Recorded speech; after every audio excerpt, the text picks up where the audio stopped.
ওয়ারাদিতু লাকুমুল ইসলাম দীনা। আমি আল্লাহ তাআলা তোমাদেরকে ইসলাম দিলাম। শুধু তোমাদেরকে ইসলাম দিয়ে ক্ষান্ত হই নাই, আমি আল্লাহ তাআলা ঘোষণা করে দিলাম ওয়ারাদিতু লাকুমুল ইসলাম দীনা। এই ইসলাম তোমাদেরকে দিয়ে আমি আল্লাহ তাআলা তোমাদের উপরে খুশি। সুবহানাল্লাহ। এজন্য গোলাম হিসেবে আমাদের খুশি হওয়ার দরকার আছে না নাই? যেই জিনিসটা আল্লাহ দিয়ে খুশি সেই জিনিসটা আমরা পেয়ে খুশি নাকি বেজার? এই জন্য আমরাও বলি, সাথে সাথে প্রায় দিন আমরা নামাজের পরে সকাল সন্ধ্যা আমরা পাঠ করি রদিতু বিল্লাহি রাব্বান ওয়া বিল ইসলামি দীনা ওয়া বিমুহাম্মাদিন সাল্লাল্লাহু আলাইহি ওয়াসাল্লাম নাবিয়্যা। সুবহানাল্লাহ বলবেন না? এই দোয়াটা আমাদের অনেকেরই মুখস্থ, কিন্তু এই দোয়াটা কেন বলি আমরা? আমরা এখানে বলি যে রদিতু বিল্লাহি রাব্বা, আমরা আল্লাহকে রব হিসেবে পেয়ে খুশি। সুবহানাল্লাহ বলবেন না? ওয়াবিল ইসলামি দীনা, ইসলামটাকে দিন হিসেবে জীবন যাপনের বিধান হিসেবে পেয়ে আমরা খুশি। সুবহানাল্লাহ। অবি মুহাম্মাদিন সাল্লাল্লাহু আলাইহি ওয়াসাল্লাম নাবিয়ান, মুহাম্মদ সাল্লাল্লাহু আলাইহি ওয়াসাল্লামকে নবী হিসেবে পেয়ে আমরা খুশি নাকি বেজার? তাহলে প্রতিদিন আমরা বলি যে অবিল ইসলামি দীনা, আল্লাহ যে ইসলাম আপনি আমাদেরকে দিলেন সেই ইসলাম পেয়ে আমরা খুশি। নাকি কাজ করার দরকার আছে না নাই? কাজ করার দরকার। মুসলমান পরিচয় দেওয়ার জন্য যেই কাজ সেটাও আমাদের করতে হবে। অ্যাক্টিভিটিসগুলো সহজ, কঠিন কিছু না। কত মানুষ হাজারো পাপ করার পরে আল্লাহর কাছে ফিরে আসছে, আল্লাহকে ক্ষমা করছেন না? এমন রেকর্ড আছে না নাই? আমার একটা প্রশ্নের জবাব দেন আপনারা। সেটি হলো, মরুভূমির মধ্যে আরবে গিয়েছেন আপনারা, মিডল ইস্টে গিয়েছেন, এমন কে কে আছেন? হাত তুলেন তো দেখি। হজ করার নসিব হয় না আপনাদের? আল্লাহ তাআলা আপনাদের পক্ষ থেকে এগুলো কবুল করুক, আমিন। হাত নামান। আরবে গিয়েছেন, বড় বড় মরুভূমি দেখেছেন। এখন মরুভূমি যদিও অনেক জায়গা থেকে মাঝখান থেকে অনেক রোড করা হয়েছে, যারা গিয়েছে তারা জানেন। উমরা করতে গেলেও এটা দেখা সহজ। একটা সময় ছিল ধুধু প্রান্তর মরুভূমি, কিলোমিটার মাইলের পর মাইল, শত শত হাজার হাজার মাইল, কিন্তু মাঝখানে কোনো ঘর বাড়ি কিছুই নাই, এমন একটা সময় ছিল। ধরেন এই ধুধু প্রান্তরের মধ্যে আপনি আপনার একমাত্র বাহন, আমরা উটকে কিন্তু করি মরুভূমির জাহাজ হিসেবে আখ্যায়িত করা হয়। তো উট নিয়ে গেলেন, এখন হঠাৎ করে আপনি উটটাকে রেখে এক জায়গায় রেস্ট করবেন, আপনি স্ন্যাক্স করছেন, ওই অবস্থাতে হঠাৎ করে তাকিয়ে দেখলেন যেই উটটাকে কিছুক্ষণ পূর্বে আপনি বেঁধে রেখেছিলেন গাছের গোড়ায় বা অন্য কোনো খুঁটির সাথে, সেই উটটা এখন আর নাই। এই অবস্থাতে কি হতাশাজনক অবস্থা সৃষ্টি হবে না? ইয়াউমা লা ইয়ানফাউ মালুন ওয়ালা বানুন ইল্লা মান আতাল্লাহা বিকলবিন সালিম। কিয়ামতের ময়দানে যখন কেউ কারো কোনো উপকার করতে পারবে না, আল্লাহ সুবহানাহু ওয়া তাআলা কোরআনের মধ্যে বললেন একটা জিনিস সবার উপকারে আসবে, যারা কিনা আল্লাহর সামনে একটা সুস্থ হৃদয় নিয়ে দাঁড়াতে পারবে। সুবহানাল্লাহ। একটা সুস্থ হৃদয় নিয়ে যদি আমরা আল্লাহর সামনে দাঁড়াতে পারি, এটাই কিয়ামতে আমাদের জন্য প্রফিটফুল হবে, এটা আমাদের জন্য সবচেয়ে বড় উপকারী বন্ধু হবে। এখন প্রশ্ন আসে না যে সুস্থ হৃদয় এটা আমরা কিভাবে সিগনিফাইড করব, চিনব কিভাবে? সুস্থ হৃদয়, অসুস্থ হৃদয়, আমাদের শারীরিক যেই অসুস্থতা সুস্থতা, এটা আমরা কিছু আলামত দেখলে, কিছু বিষয় খেয়াল করলে এটা বুঝতে পারি। কিন্তু হৃদয়ের সুস্থতা অসুস্থতা এটা বুঝবো কি করে? এবং এই সুস্থতা অর্জন করার উপায় কি, এটা আমাদের জানা দরকার আছে না নেই? আল্লাহ তাআলার কাছে প্রশ্ন করলাম, আল্লাহ আপনি তো আমাদেরকে কোরআনের মধ্যে বললেন সুস্থ হৃদয় নিয়ে যাতে করে আপনার সামনে দণ্ডায়মান হই, কিন্তু আমরা সুস্থ হৃদয়ে চাই। এই সুস্থ হৃদয়টা কিভাবে আমরা হাসিল করতে পারি, কিভাবে পেতে পারি? আল্লাহ তাআলা সাথে সাথে বললেন ওয়ানুনাজ্জিলু মিনাল কুরআনি মা হুয়া শিফাউন ওয়া রাহমাতুল লিল মুমিনিন। আল্লাহু আকবার। আল্লাহ তাআলা বললেন যদি কোনো ব্যক্তি সুস্থ হৃদয় চায়, তাহলে মানুষের হৃদয়ের খোরাক হিসেবে, মানুষের হৃদয়ের ঔষধ হিসেবে কোরআনটাকে আমি আল্লাহ তাআলা নাজিল করে দিয়েছি। সুবহানাল্লাহ। এটা হচ্ছে আমাদের জন্য একদিকে ঔষধ, সুস্থ থাকার জন্য, হৃদয়কে সুস্থ করার জন্য মেডিসিন। অন্যদিকে এটা আমাদের জন্য রহমত। আমাদের জন্য কি? রহমত। তো সেই দৃষ্টিকোণ থেকে আমরা যদি এখানে কোরআন শুনতে পারি, কোরআন আমলে নিতে পারি, নিজেদের প্র্যাকটিক্যাল লাইফে যদি এটাকে আমরা এস্টাবলিশ করতে পারি, তাহলে এটা আমাদের সুস্থতার বড় একটা হাতিয়ার হিসেবে কাজ করবে। আপনারা বিশ্বাস করেন তো ইনশাল্লাহ? আমরা যে সূরাটি থেকে কথা বলবো, একটু আগে নাম বলেছিলাম সূরা আহজাব, মনে আছে আপনাদের? সূরা আহজাবের ৩৫ নম্বর আয়াত থেকে আজকে আপনাদের খেদমতে কিছু কথা বলবো। এটা আমরা শুনবো, এই সূরার একটা যেই আয়াতটা আমরা শুনবো, এটার যদি থিমটা আমরা আগেই মনের ভিতরে গেঁথে নিতে পারি তাহলে আমাদের জন্য সুবিধা হবে। এটার থিমটা কি, এটার আলোচনার বিষয়টা কি জানার দরকার আছে না? আলোচনার বিষয়টা হচ্ছে ১০ শ্রেণীর মানুষ সম্পর্কে আল্লাহ তাআলা বলেছেন, লাহুম মাগফিরাতু ওয়া আজরুন আযীম, তাদের জন্য আমি আল্লাহ তাআলা ক্ষমা প্রস্তুত করে রেখেছি। সুবহানাল্লাহ বলেন। আমাদের ক্ষমার দরকার আছে না নাই? আল্লাহ যদি আমাদেরকে ক্ষমা না করেন আমাদের কোনো উপায় আছে? আল্লাহ যদি একবার বলেন কিয়ামতে যে আব্দুর রহমান, আব্দুল্লাহ তোমাকে আমি মাফ করে দিলাম, আমাদের আর কোনো ভয়ের কারণ আছে? যে আল্লাহ তাআলা বললেন ক্ষমাটা কত দরকারি। আমার রাসূল সাল্লাল্লাহু আলাইহি ওয়াসাল্লাম স্পষ্ট ভাষায় বলেছেন, যখন আল্লাহর রাসূল সাল্লাল্লাহু আলাইহি সাল্লাম নামাজ আদায় করতেন, নামাজের মধ্যে নফল নামাজের মধ্যে অনেক দোয়া এক্সট্রা ভাবে পড়তেন। আল্লাহর হাবিব সাল্লাল্লাহু আলাইহি সাল্লাম নফল নামাজে দাঁড়াতেন, তাহাজ্জুদের নামাজে যখন আত্তাহিয়াতু পাঠ করতেন, দুরূদ শরীফ পাঠ করতেন, দোয়ায়ে মাসুরা পাঠ করতেন, এরপরে সালাম না ফিরে আগে কিছু এক্সট্রা দোয়া করতেন। এই দোয়াগুলোর মধ্যে একটা কমন দোয়া ছিল, আল্লাহুম্মা হাসিবনি হিসাবান ইয়াসীরা, আল্লাহ আমাকে সহজ হিসাব নসিব করেন, আমার হিসাবটাকে সহজ করে দেন। এই দোয়াটা রাসূল সাল্লাল্লাহু আলাইহি ওয়াসাল্লাম কন্টিনিউ করতেন। তা আমরা অনেকে জানি তাহাজ্জুদের নামাজে কিন্তু একটু কিছুটা শব্দ করে নামাজ পড়া যায়, দোয়া কালাম করা যায়, এটা নিজের ইতমিনানের জন্য এটা করা যায়। পাশে থেকে মা আয়েশা রাদিয়াল্লাহু তাআলা আনহা, তিনি এবার একদিন প্রশ্ন করে বসলেন, ইয়া রাসূলুল্লাহ, আমি একটা বিষয় জানতে চাই, যদি বেয়াদবি না মনে করেন। আল্লাহ রাসূল সাল্লাল্লাহু আলাইহি ওয়াসাল্লাম বললেন, বলো। বললেন যে মাল হিসাব ইয়াসির, যে হিসাবুল ইয়াসির, সহজ হিসাব বলতে আপনি কি বোঝান? আপনি যে দোয়ায় বলেন আল্লাহ আমার হিসাবটাকে সহজ করেন কিয়ামতে, সহজ হিসাব বলতে কি বোঝান?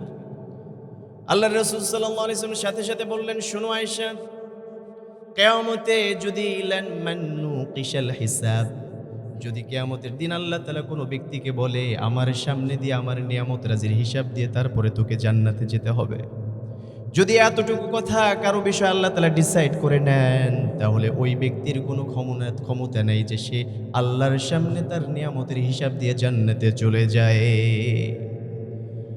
মা আয়েশা রাদিয়াল্লাহু তাআলা আনহাকে লক্ষ্য করে এবার আল্লাহর রাসূল সাল্লাল্লাহু আলাইহি ওয়াসাল্লাম বললেন, ও আয়েশা, যদি ওই কঠিন ময়দানে আল্লাহর কাছ থেকে বাঁচতে হয় তাহলে আল্লাহর করুণার দরকার। এই জন্য আমি প্রতিনিয়ত দোয়ার ভিতরে একটা দোয়া কমনলি করি, আল্লাহুম্মা হাসিবনি হিসাবান ইয়াসীরা, যাতে করে আল্লাহ তাআলা কিয়ামতের ময়দানে বলেন, মুহাম্মদ সাল্লাল্লাহু আলাইহি ওয়াসাল্লাম তোমাকে আমি মাফ করে দিলাম। যদি এতটুকু কথা আল্লাহ তাআলা কাউকে বলেন তাহলে এটাই হচ্ছে কিয়ামতের ভিতরে সহজ হিসাব। সুবহানাল্লাহ বলবেন না? যদি আমরা দাঁড়িয়েছি আল্লাহর সামনে, আমাদের মাথাটা নিচু, খাশিআতান আবসারুহুম তারহাকুহুম দিল্লাহ, এমত অবস্থা আল্লাহর সামনে দাঁড়িয়ে রয়েছি, আল্লাহ যদি একবার ডাক দিয়ে বলে, ও তাওহীদ আব্দুর রহমান আব্দুল করিম, আজকে তোর কাছে কোনো হিসাব চাইবো না, তোর কাছে হিসাব নিব না, তুই সাথে সাথে জান্নাতে চলে যায়, এটাই হবে আমাদের জন্য সহজ হিসাব। সুবহানাল্লাহ। আল্লাহর ক্ষমার দরকার আছে না নাই? হিসাব দিয়ে আল্লাহর সামনে নিয়ামতের হিসাব দিয়ে জান্নাতে কেউ যেতে পারবে না।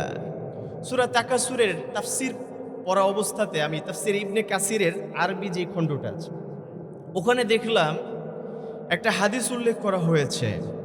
সেটি হলো আল্লাহর হাবিব সাল্লাল্লাহু আলাইহি ওয়াসাল্লাম একদিন প্রচণ্ড ক্ষুধার তাড়নায় অসুস্থ বোধ করলেন, নিজেকে নার্ভাস ফিল করলেন, ঘর থেকে মাঠের মধ্যে এসে বললেন। আল্লাহ রাসূল সাল্লাল্লাহু আলাইহি ওয়াসাল্লাম দাঁড়াতে না দাঁড়াতে সেখানে আরো দুইজন মানুষ হাজির, একজন হচ্ছে আবু বকর সিদ্দিক, আরেকজন হচ্ছে হযরত ওমর রাদিয়াল্লাহু তাআলা আনহুমা। যখন তিনজনে দেখা হয়ে গেল, আল্লাহর হাবিব সাল্লাল্লাহু আলাইহি ওয়াসাল্লাম প্রশ্ন করলেন, আবু বকর, ওমর, আমি এখানে এসেছি ক্ষুধার কারণে, তোমরা এখানে কেন এসেছো? বলো, হুজুর, কয়েকদিন হয়ে গেল আমরাও খাবারের সাথে অ্যাটাচ হই নাই, খাবার খেতে পারি না, এই জন্য আমরা এখানে ক্ষুধার তাড়নে আসলাম, বাহিরে কোনো ব্যবস্থা হয় কিনা। সুবহানাল্লাহ বলবেন না? আমার রাসূল সাল্লাল্লাহু আলাইহি ওয়াসাল্লাম চোখের পানি ছেড়ে দিয়ে এবার ওমরের দিকে একবার তাকায় এবং আবু বকর রাদিয়াল্লাহু তাআলা আনহুমার দিকে একবার তাকায়, বললেন, আমার সাথে আসো, দেখি কারো কাছ থেকে কোনো রকম সহায়তা পাওয়া যায় কিনা। পাশেই এক আনসার সাহাবা রাদিয়াল্লাহু তাআলা তার বাসা, ওই বাসায় গিয়ে নক করলেন, সেখানে সাহাবী বাসায় ছিলেন না। ছিল হচ্ছে তার স্ত্রী। বাহির থেকে সালাম দিতেই তিনি উত্তর দিলেন, বুঝতে পারলেন যে তার বাড়িতে আজকে সর্বশ্রেষ্ঠ মেহমান এসেছে। সুবহানাল্লাহ বলবেন না? তিনি খুশি হয়ে আড়াল থেকে বসতে দিলেন। আমার রাসূল বসতে না বসতে ওই আনসারী সাহাবী বাসায় এসলেন। আসার পরে দেখলেন তার বাসার মধ্যে দুনিয়ার সর্বশ্রেষ্ঠ মেহমান। তিনি আহলান সাহলান বললেন, ইয়া রাসূলুল্লাহ, কি খেদমত করতে পারি? বলল, আমি কয়েকদিন হয়েছে আমরা খাবার খাই না, আমাদের পেটের মধ্যে প্রচণ্ড ক্ষুধার কষ্ট যন্ত্রণা, এটা তুমি আমাদেরকে কোনো হেল্প করতে পারবে কিনা? তখন সাহাবী বলল, কেন পারবো না? আপনি তো আমার জন্য বড় সৌভাগ্যের কারণ হয়ে এসেছেন। আপনি এখানে বসেন, একটা খেজুরের কাঁদি এনে, বড় একটা কাঁদি যেখানে পাকা খেজুর ছিল, অর্ধপাকা ছিল, কাঁচা খেজুর ছিল, বিভিন্ন ধরনের খেজুর ছিল। ওই খেজুরগুলো থেকে আল্লাহ রাসূলকে বলা হলো যে আপনারা এখান থেকে তৃপ্তি সহকারে এখান থেকে নিতে পারেন, আমি দেখি আপনাদের জন্য এক্সট্রা কিছু ব্যবস্থা করা যায় কিনা। তিনি গিয়ে একটা ছাগল জবাই করলেন। সুবহানাল্লাহ। নবীজি সাল্লাল্লাহু আলাইহি সাল্লামের জন্য খাবারের আয়োজন করা হলো। এবার আমার রাসূল সাল্লাল্লাহু আলাইহি ওয়াসাল্লাম সেখান থেকে তৃপ্তি সহকারে খাবার খেলেন। হযরত ওমর, আবু বকর রাদিয়াল্লাহু তাআলা আনহুমা তারাও খেলেন। খাবার খেয়ে যখন বের হয়ে আসলেন, এবার রাসূল সাল্লাল্লাহু আলাইহি ওয়াসাল্লাম বলল, ও ওমর, আবু বকর, একটা কথা বলি, খালি পেটে আল্লাহ সুবহানাহু ওয়া তাআলা আমাদেরকে ঘর থেকে বের করেছিলেন। একটু সময়ের পরিক্রমায়, সময়ের ব্যবধানে আল্লাহ তাআলা আমাদের পেটটাকে উদুরপূর্তি করে দিয়েছেন, পেটটাকে ভরিয়ে দিয়েছেন। আজকে যেই নিয়ামত আল্লাহ তাআলা খাবারের মাধ্যমে আমাদেরকে দান করলেন, এই নিয়ামতের হিসাব আল্লাহ সুবহানাহু ওয়া তাআলার কাছে কিয়ামতের জন্য, কিয়ামতের দিন আল্লাহ সুবহানাহু ওয়া তাআলা নিবেন। সুবহানাল্লাহ বলেন। তাহলে আল্লাহর নিয়ামতের হিসাব যদি আল্লাহ চায় আমরা দিতে পারবো? ওয়া ইন তাউদ্দু নি'মাতাল্লাহি লা তুহসুহা। আমাদের আশেপাশে কত শত নিয়ামত, এই যে আমরা প্রতিদিন অক্সিজেন এগুলোকে নেই এবং কার্বন ডাই অক্সাইড এটা সাপ্লাই করি, এরপরে এটা আবার রিফাইন করে আল্লাহ তাআলা আমাদের কাছে ব্যাক করেন। এটা যদি প্রতিদিন বলা হতো যে তোমার জন্য প্রতিদিন অক্সিজেন কিনে তোমাকে ইউজ করতে হবে, না হলে তুমি এটা ইউটিলাইজ করতে পারবে না, তাহলে আমাদের কয়জনের ক্ষমতা আছে হাত তুলুন তো দেখি, প্রতিদিন অক্সিজেন কিনে কিনে ব্যবহার করব সারা জীবন? ক্ষমতা আছে আমাদের? অনেক মানুষই পারত না। আবার যদি আমরা তাকাই, আল্লাহ তাআলা সবচেয়ে বড় নিয়ামত দিয়েছেন। একবার হযরতে ফাতেমা রাদিয়াল্লাহু তাআলা আনহা, তিনি আল্লাহর হাবিবকে বললেন, ইয়া রাসূলুল্লাহ, আপনি তো আমার বাবা, অন্যদিকে আমাদের শিক্ষক। সুবহানাল্লাহ বলবেন না? আপনি আমাকে বলেন যে আল্লাহর নিয়ামত রাজির মধ্যে সবচেয়ে বড় নিয়ামত কোনটা? আল্লাহ রাসূল সাল্লাল্লাহু আলাইহি ওয়াসাল্লাম বললেন, সিহা। যে ব্যক্তিকে আল্লাহ তাআলা সুস্থতা দান করলো, ওই ব্যক্তি হচ্ছে সবচেয়ে বড় নিয়ামত পেল। সুবহানাল্লাহ। আল্লাহ তাআলা যেই নিয়ামত আমাদেরকে দিয়েছেন, আমরা চাই আল্লাহ এই নিয়ামত দিয়েছেন, আমরা এইগুলাকে যেই কাজে ব্যবহার করার দরকার ছিল আমরা সেই কাজে ব্যবহার করতে পারি না। আপনি কিয়ামতে আমাদেরকে হিসাবটা সহজ করে আমাদেরকে জান্নাতি বানায় দেন। সবাই বলেন আমিন। এই জন্য আল্লাহ তাআলা বললেন, শোনো শোনো, যদি কিয়ামতের মাঠে আল্লাহর কাছ থেকে ক্ষমা পেতে হয়, তাহলে কাদেরকে আল্লাহ তাআলা ক্ষমার ঘোষণা দিয়েছেন ওই ব্যক্তি সম্পর্কে জানার দরকার আছে না নাই? আল্লাহ বললেন 10 শ্রেণীর মানুষের জন্য আমি আল্লাহ তাআলা ক্ষমা প্রস্তুত রেখেছি। কয় শ্রেণী আপনারা বলেন তো? আমার কথা শুনতে কষ্ট হচ্ছে? 10 শ্রেণীর মানুষের জন্য আল্লাহ তাআলা ক্ষমা রেখেছেন, চিন্তা করেছেন? 10 শ্রেণীর মধ্যে সর্বপ্রথম আল্লাহ বললেন, ইন্নাল মুসলিমিনা ওয়াল মুসলিমাত। যত মুসলমান নর রয়েছে, নারী রয়েছে, এরা হচ্ছে ওই 10 শ্রেণীর প্রথম শ্রেণী। সুবহানাল্লাহ। মুসলমান নর এবং নারী। এখানে একটা প্রশ্ন আসতে পারে, যারা আরবিক গ্রামার সম্পর্কে বুঝে তারা এটা হয়তো বা ক্যাচ করতে পেরেছে যে মুসলিম বললেই মুসলিমের ভিতরে নারীও আছে, পুরুষ আছে না নাই? আছে না মুসলিমুনের মধ্যে? কিন্তু আল্লাহ তাআলা মুসলিমুন বলার পরে এক্সট্রা ভাবে আবার নারীদের জন্য আলাদা ইউজ করলেন স্ত্রীলিঙ্গ, সেটা হচ্ছে মুসলিমাত। নারীদের কথা বললেন। এখানে আমাদের একটা প্রশ্ন আসে, এটার পেছনে একটা শানে নুজুল রয়েছে। মা উম্মে সালামা রাদিয়াল্লাহু তাআলা আনহা বিশ্বনবীর একজন সুহাসিনী স্ত্রী ছিলেন। তো তিনি একবার প্রশ্ন করলেন, হুজুর, আমার একটা প্রশ্ন করতে ইচ্ছে করে, জানতে ইচ্ছে করে, সেটি হলো আল্লাহ তাআলা কোরআনের ভিতরে পুরুষদেরকে লক্ষ্য করে অসংখ্য আয়াতে কারিমা নাজিল করেছেন, কিন্তু আমাদের নারীদেরকে লক্ষ্য করে আল্লাহ তাআলা কিছু বলেন না যে? আল্লাহ রাসূল সাল্লাল্লাহু আলাইহি ওয়াসাল্লাম বললেন, উম্মে সালামা, এটা আল্লাহ সুবহানাহু ওয়া তাআলা ভালো জানেন।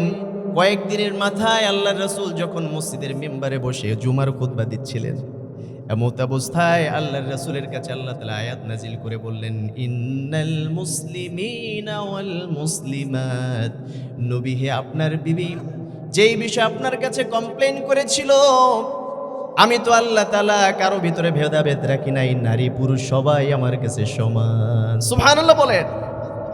এই জন্য আমি আল্লাহ তাআলা যেমন করে পুরুষদেরকে লক্ষ্য করে আয়াতে কারিমা নাজিল করেছি, আজ থেকে আমি মহিলাদের জন্য আলাদাভাবে আরেকটা আয়াতের ভিতরে উল্লেখ করে দিলাম। সুবহানাল্লাহ। এরপরে নাজিল হয়ে গেল ইন্নাল মুসলিমিনা ওয়াল মুসলিমাত, যে মুসলমান নর এবং নারী। এরপরে আল্লাহ তাআলা মুসলমানের কথা কেন উল্লেখ করেছেন? আমরা কি মুসলমান সবাই? কি বলেন আপনারা? নিজেদেরকে দাবি করি তো ইনশাল্লাহ। তো মুসলিম হতে হলে আমাদের কিছু বিষয় জানা দরকার। মুসলিম শব্দটা আরবি গ্রামারের দিকে যদি তাকাই, যেহেতু তাফসির করছে, আমার অভ্যাস নাই, আমি তো মুহাদ্দিস না, আমি ইফতা করেছি, এই জন্য মুফতি লেখা হয় মূলত। আসলে যোগ্যতা সম্পূর্ণ মুফতি বাংলাদেশে খুব কম আছে। বাংলাদেশে কেন, বিশ্বের মানচিত্রে কম আছে। এটা লেখা, এটা খেয়ানত, কিন্তু এখন ওই যে দেখানোর যুগ হয়ে গেছে। অনেকে লিখতে না চাইলেও মাহফিল কমিটি বলে, হুজুর আপনি মুফতি হলে বলেন, লিখতে হবে, নাইলে কিন্তু আমাদের ওয়েট থাকবে না, মানুষ হবে না ওয়াজের ভিতরে। ওয়াজে আসার আগে হিসেব করে সে কত বড় মুফতি, কোন জায়গায় কোন টিভিতে আলোচনা করে। আসলে এইগুলো তো আমাদের পরিচয় না। আমাদের সবচেয়ে বড় পরিচয় আমরা আল্লাহর গোলাম। আপনাদের কাছে প্রশ্ন, আমাদের পরিচয় কি?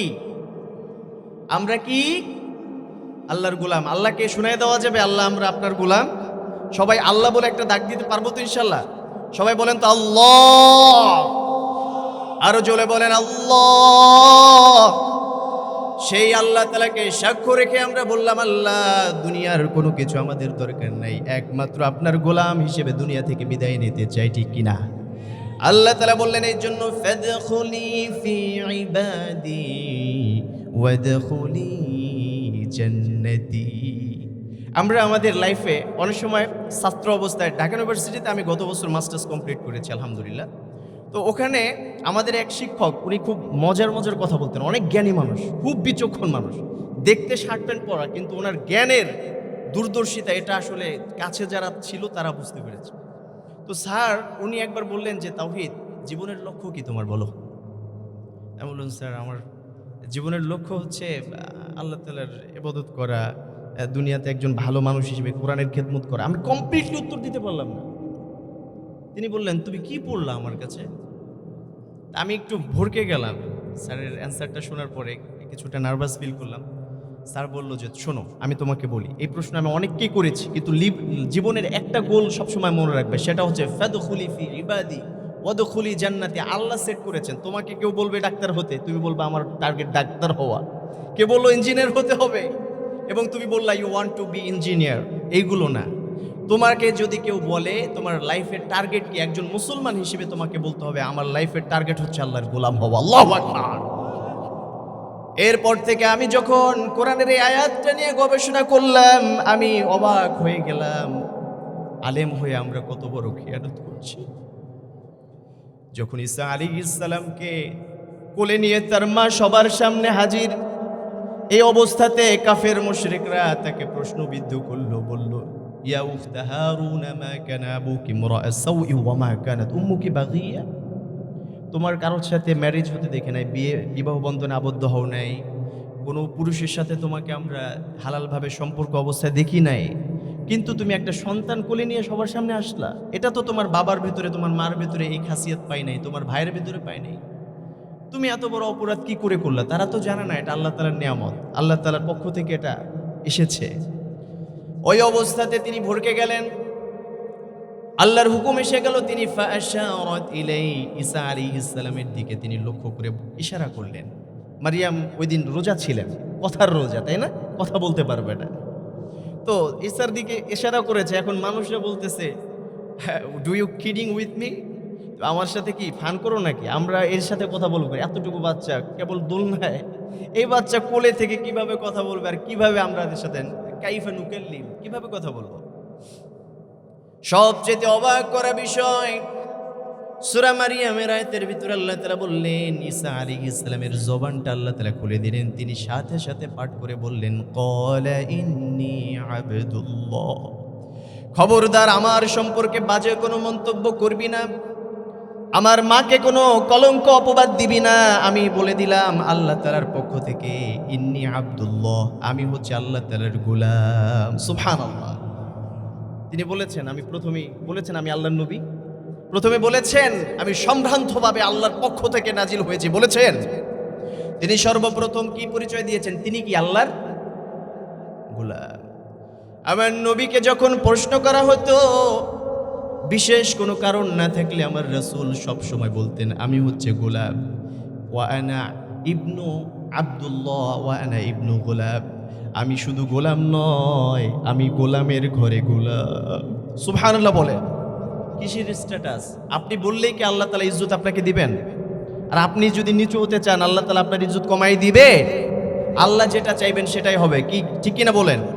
ফায়সালা হয় কোথা থেকে? আকাশ থেকে। কোথা থেকে? এই জন্য আল্লাহ বললেন ইন্নাল মুসলিমিনা ওয়াল মুসলিমাত। সর্বপ্রথম যদি আমার কাছে ক্ষমা পেতে হয় একটা গুণ তোমাদেরকে অর্জন করতে হবে, সেটা হচ্ছে তোমাদেরকে মুসলমান হিসেবে নিজেদেরকে তৈরি করতে হবে। সুবহানাল্লাহ। মুসলমান শব্দটা যেটা বলছিলাম, মুসলিম শব্দটা ইসলাম থেকে এসেছে। এটার বেসিক, এটার মাজদার, এটা হচ্ছে ইসলাম থেকে মূলত উদ্গত। বাবে এফালের মাজদার।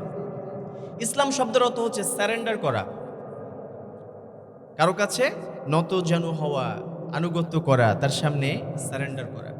আমরা সারেন্ডার করেছি তো ইনশাল্লাহ। ইসলাম পেয়ে আমরা খুশি নাকি বেজার? আল্লাহ সূরা মায়েদার মধ্যে বললেন ওয়ারাদিতু লাকুমুল ইসলাম দীনা। আমি আল্লাহ তাআলা তোমাদেরকে ইসলাম দিলাম। শুধু তোমাদেরকে ইসলাম দিয়ে ক্ষান্ত হই নাই, আমি আল্লাহ তাআলা ঘোষণা করে দিলাম ওয়ারাদিতু লাকুমুল ইসলাম দীনা। এই ইসলাম তোমাদেরকে দিয়ে আমি আল্লাহ তাআলা তোমাদের উপরে খুশি। সুবহানাল্লাহ। এজন্য গোলাম হিসেবে আমাদের খুশি হওয়ার দরকার আছে না নাই?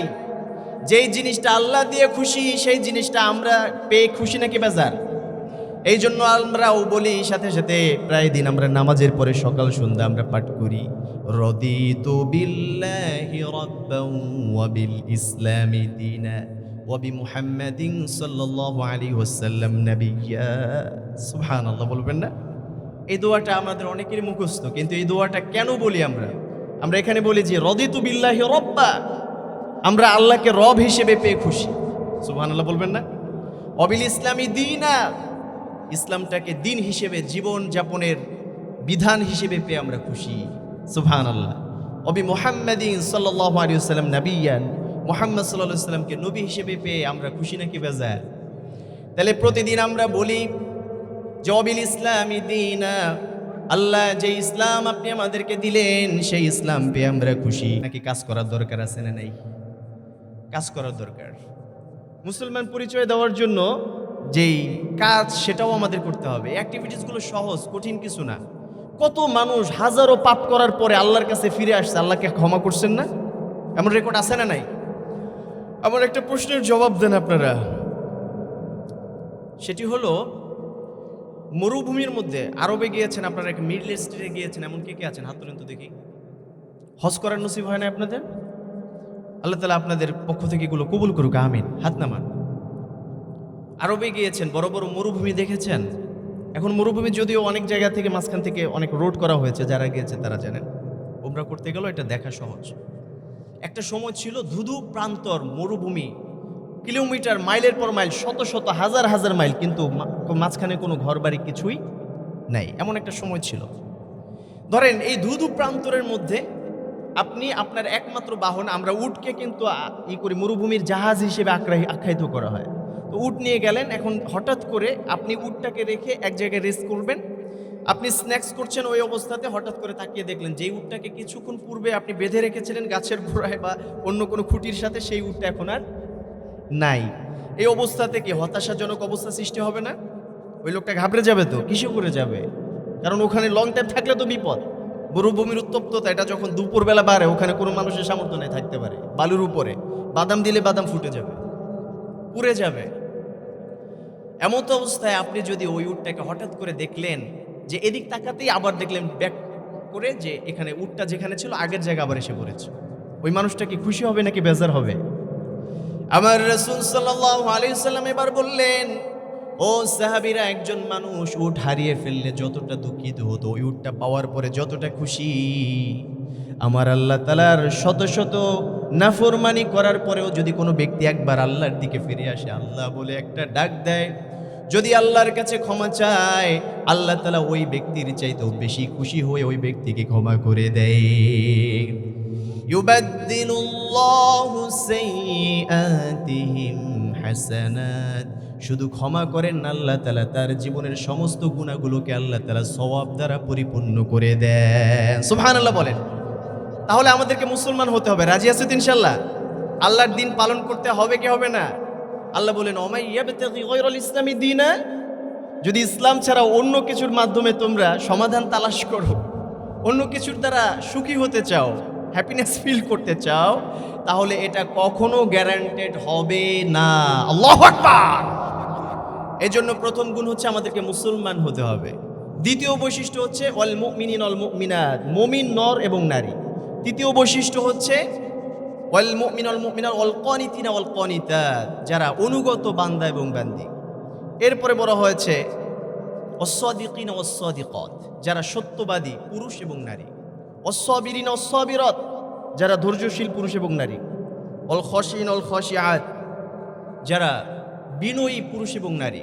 ওয়াল মুতাসাদ্দিকিনা ওয়াল মুতাসাদ্দিকাত, যারা দানশীল পুরুষ এবং নারী। ওয়াস-সাইমিনা ওয়াস-সাইমাত, যারা রোজাদার পুরুষ এবং নারী। ওয়াল হাফিদিনা ফুরুজাহুম, যারা লজ্জাস্থানের হেফাজত করে। ওয়ায-যাকিরিনা আল্লাহ কাসীরা ওয়ায-যাকিরাত। আমরা নিজেদেরকে ঈমানদার দাবি করি না ইনশাআল্লাহ? আচ্ছা, ঈমানদার যদি দাবি করতে হয় প্রিয় ভাইরা, ঈমানের জন্য সতর্ক থাকতে হয়, ঈমানের জন্য গুনাহ থেকে বিরত থাকতে হয়।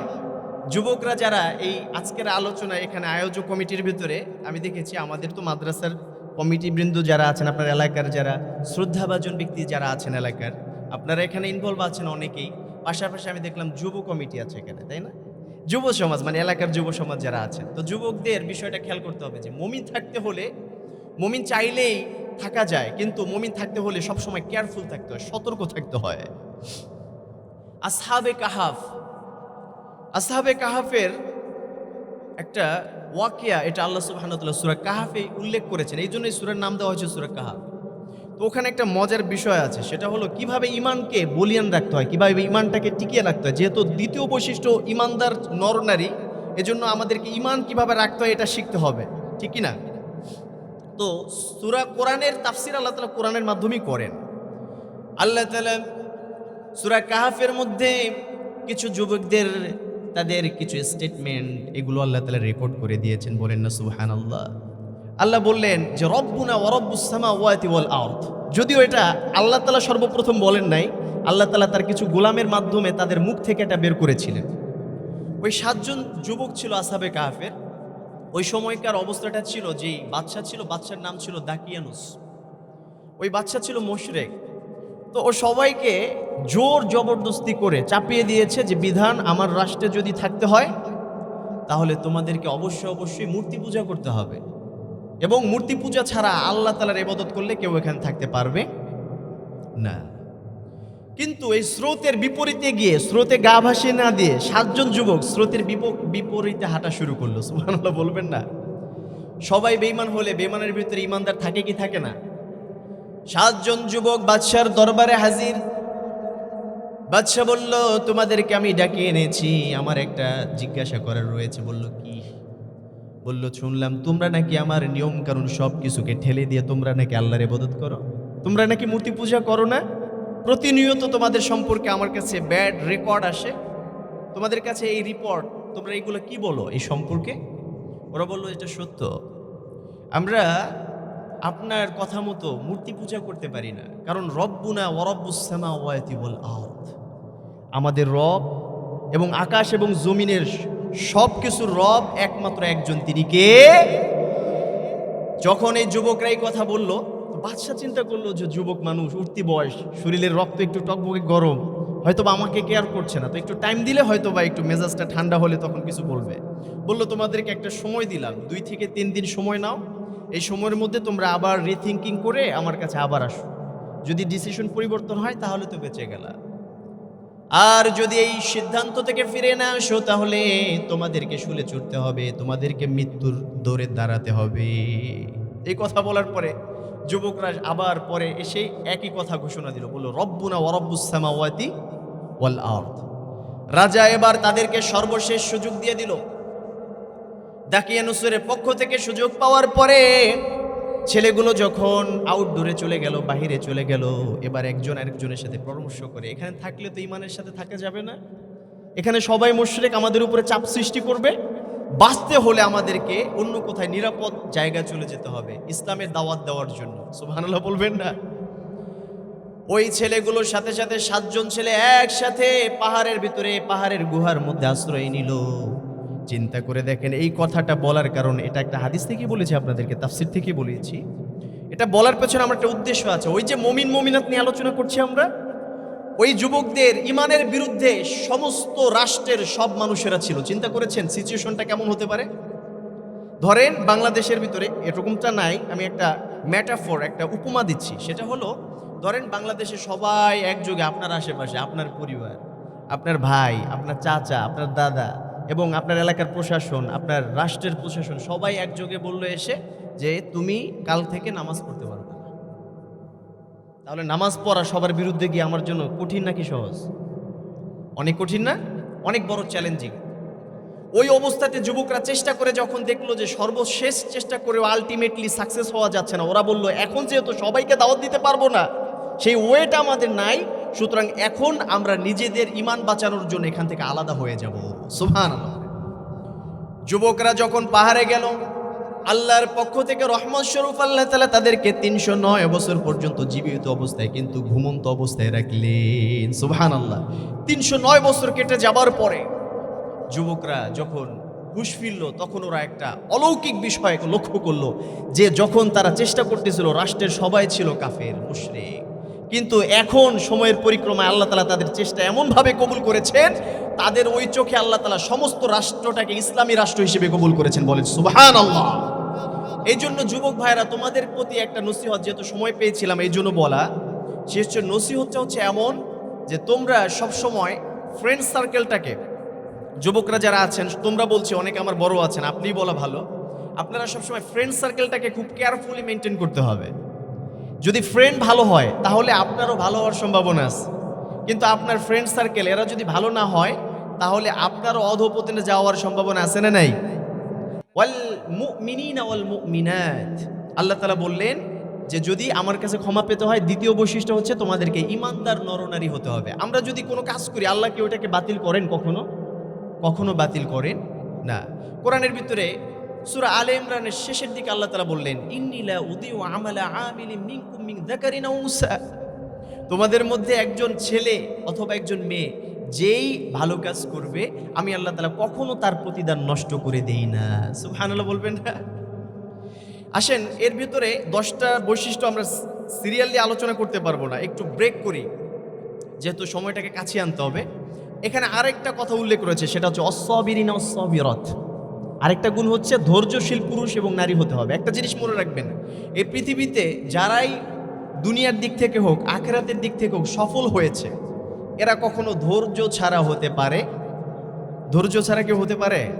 কিছু পাইতে হলে কিছু দেওয়ার দরকার আছে না? তো পৃথিবীর নিয়ম এটাই, আল্লাহ তাআলা এভাবেই করে দিয়েছেন। আমাদেরকে ধৈর্যের সাথে ঈমানের সাথে লেগে থাকতে হবে। আজকে নামাজ পড়লাম, যুবক ভাইরা মাহফিলে আজকে সুন্দরভাবে আজকে নামাজ পড়া শুরু করলাম, কালকেও পড়লা, হয়তোবা হুজুরের আলোচনা ভালো হলে ইনশাআল্লাহ 1 সপ্তাহ পর্যন্ত পড়লা। হঠাৎ করে মনের ভিতরে শয়তান জল্পনা কল্পনা, যেহেতু মিম্বাইনি আইদিহিম ওয়া মিন খলফিহিম, ও সামনে থেকে আসে, পেছন থেকে আসে, সব দিক থেকে আসে, শয়তান বলতেই পারে যে অনেক পড়ছস, বয়সটা একটু বাড়ুক তারপরে পড়িস, এখন আর পড়ার দরকার নাই। হতে পারে কি পারে না? ওই সময় ছেড়ে দেওয়া চলবে, ধৈর্য সহকারে সেটাকে আঁকড়ে ধরতে হবে, যে একবার ধরেছি, আল্লাহ ছাড়া কিছু বুঝি। আমরা কি আল্লাহ ছাড়া কিছু বুঝতে চাই? আমাদের যদি আল্লাহ থাকে, আমাদের আর কোনো ভয় আছে? আর যদি আমার পক্ষে আল্লাহ নাই, এই সমস্ত পৃথিবী চাইলে আমার কোনো উপকার করতে পারবে? এজন্য আমরা আল্লাহকে চাই, আল্লাহকে বাদ দিয়ে আমরা কোনো কিছু পেতে চাই না। তো অস-সাবিরিন ওয়াস-সাবিরাত, ধৈর্যশীল পুরুষ এবং নারী, এটা আমাদেরকে হতে হবে। আর 2015 সালে যারা পত্রিকা পড়তে অভ্যস্ত ছিলেন, আপনারা অস্ট্রেলিয়ান একটা যুবকের কথা শুনেছেন হয়তোবা, আলী বানাত নামে একটা ছেলে ছিল, অস্ট্রেলিয়ার সিডনিতে ছিল। 2015 সালে ওই ছেলেটা একজন বিজনেস ম্যাগনেট ছিলেন, উনি সফল একজন ব্যবসায়ী ছিল, অল্প বয়সী ছিল। একদিন চা খেতে গিয়ে ওই ছেলেটার জিহ্বা পুড়ে যায়। তো পুড়ে যাবার পরে এমত অবস্থায় ও মনে মনে চিন্তা করলো যে এটা সামান্য ট্রিটমেন্ট নিলে ঠিক হয়ে যাবে। একদিন, 2 দিন, 1 সপ্তাহ, 2 সপ্তাহ, মাস গড়িয়ে বছর চলে যায়, কিন্তু ওই জিহ্বার ঘা এটা ঠিক হয় না। ঘাটা আস্তে আস্তে বড় হয়। ডক্টরের কাছে গিয়ে পরীক্ষা নিরীক্ষা করে সমস্ত হোল বডি চেক আপ করে দেখতে পাইলো যে ক্যান্সার হয়েছে, তাও আবার সাধারণ না, স্টেজ 4। এখন আর ফিরে আসার কোনো উপায় নাই। আলী বানাত ওই অবস্থাতে খুব ঘাবড়ে গেল যে জীবনটা কাটিয়ে দিলাম অধপতনে, অসংখ্য পাপ করে, কিন্তু আজকে শুনছি ক্যান্সার, এইভাবে আল্লাহর কাছে চলে যেতে হবে। নিজের ভুলগুলোকে প্রায়শ্চিত্ত করার জন্য আলী বানাত ডিসাইড করলো যে এখন আমাকে কিছু করতে হবে, অল্প যতটুকু সময় আছে। ডক্টর আলটিমেটাম দিল, বললো তোমার অনলি 7 মান্থস, মানে 7 মাস তুমি এই পৃথিবীর মুখ দেখতে পাবা, পৃথিবীর সৌন্দর্য তোমার অবলোকন করা তোমার সুযোগ হবে, এরপরে তোমার জন্য এই সুযোগ আর হবে না। ছেলেটা সাথে সাথে সময় নষ্ট না করে বের হয়ে ওর লাইফের সব কিছুকে পরিবর্তন করলো। যে এতদিন পর্যন্ত ছিল হচ্ছে অন্যরকম হিপ হপ টাইপের মানুষ, নামাজ কালাম পড়ে নাই, প্যান্ট ট্যান্ট যত কিছু বিশ্বের ব্র্যান্ড যত প্রকার আছে সব কিছু ওর ঘরের ভিতরে পাওয়া যেত। ওর সর্বনিম্ন যেই প্রোডাক্ট ছিল ওর কাছে, সর্বনিম্ন একটা ব্রেসলেট ছিল, ওইটা হচ্ছে আপনার 60,000 মার্কিন ইউএস ডলার এটার দাম, সর্বনিম্ন। এটা সর্বোচ্চ কত থাকতে পারে চিন্তা করেন।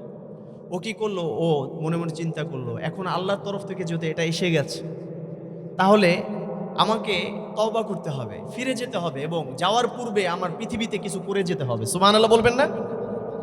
আমার যুবক ভাইয়েরা, এই কথাগুলো আমার এলাকাবাসী হিসেবে তোমাদেরকে আমি বলতে চাই।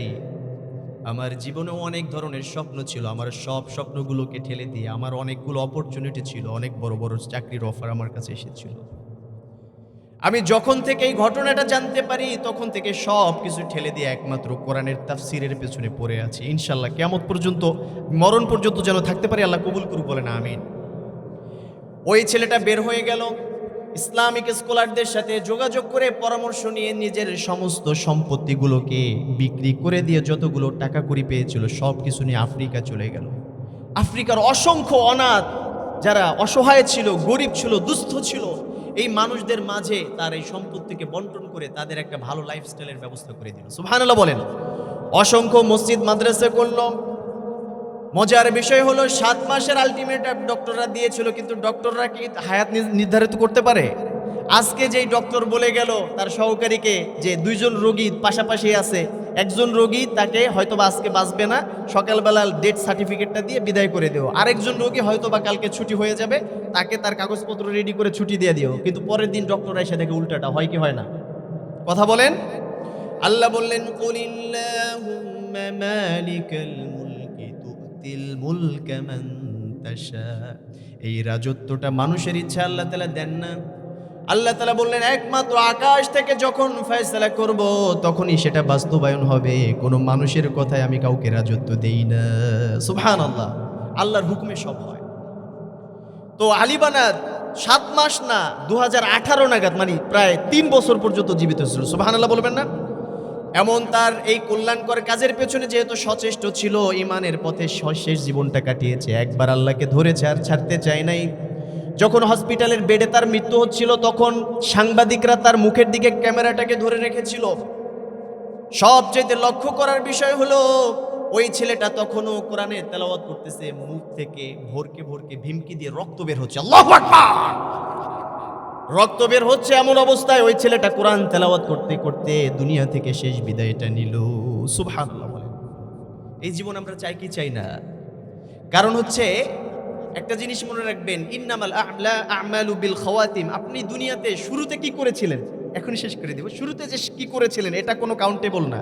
আপনার জীবনের শেষটা কি হয়েছে এটা হচ্ছে দেখার বিষয়। ইনশাআল্লাহ আমাদের বাকি জীবনটা আমরা আল্লাহর পথে কাটাতে পারবো তো ইনশাআল্লাহ? কে কে পারবো? হাত তুলে আল্লাহকে দেখিয়ে দেই। লিল্লাহি তাকবীর।